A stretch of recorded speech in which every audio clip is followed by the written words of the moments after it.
With the virus outbreak, I think we are all thinking about our health more than ever before. And this campaign is really focused on SOA's inclusive health programs. Talk a little bit about the optometry discipline called Opening Eyes and how that has been a game changer.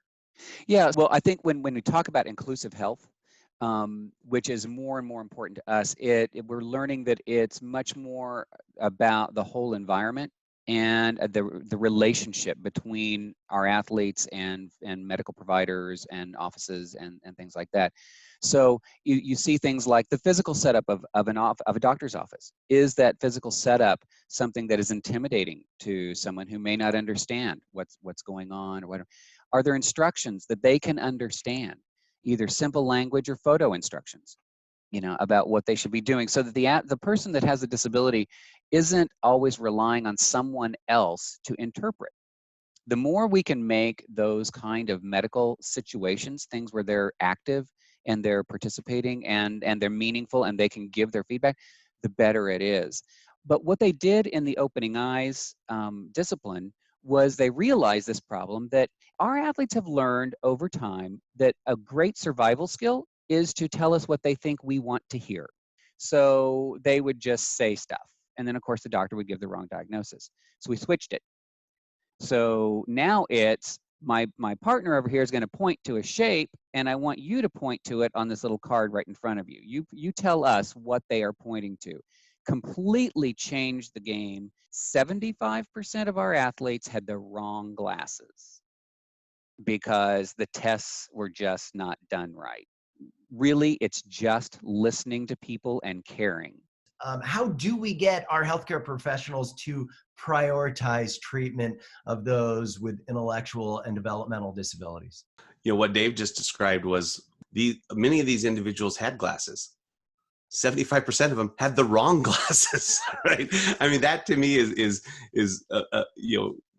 we try and fight through each barrier. You get through the access barrier and then you get wrong care, right? So how do we change those inequities? What's the answer? It's great that an organization like Special Olympics can bring in professionals, right? They're bringing in professionals in every different discipline, right? You have podiatry, you have dentistry, you have, optometry, you have mental health. So you're bringing in experts who have not necessarily been exposed to people with intellectual and developmental disabilities, and you're making this just a normal part of their day. And actually, I think most of them find it the best part of their day.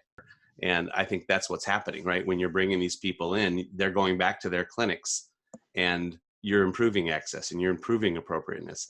And Jaquanda, Kaiser Permanente has decided to be a supportive partner. Why is it so important at this time to support Special Olympics? Yeah, I mean, we have 4 beliefs, and I would love to just share them quickly. We believe that life, liberty, and the pursuit of happiness require total health, and that includes equal access to high quality care for all.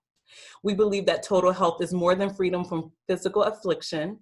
It's about mind, body, and spirit. We believe that healthcare must be affordable for all because thriving individuals, families, and communities require that.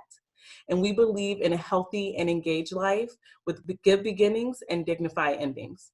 And that is just a reflection of every single thing that the Special Olympics is doing. And so for us, it makes sense to do that. If people don't know the challenges, people don't know the barriers, you can't make those changes and those shifts that David talked about earlier.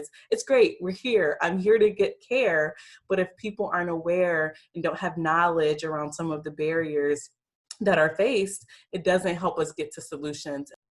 Well, I have to say, I am grateful for all of you for being a part of the solution and being a part of this important conversation. Thank you. In the coming days, we're going to be bringing you more important conversations and inspirational moments involving our athletes. Please support more people with intellectual disabilities in our state by clicking on the link provided or going to breakfastwithchampions.org. And from the bottom of my heart, thank you for supporting our 19,500 athletes through Special Olympics Washington.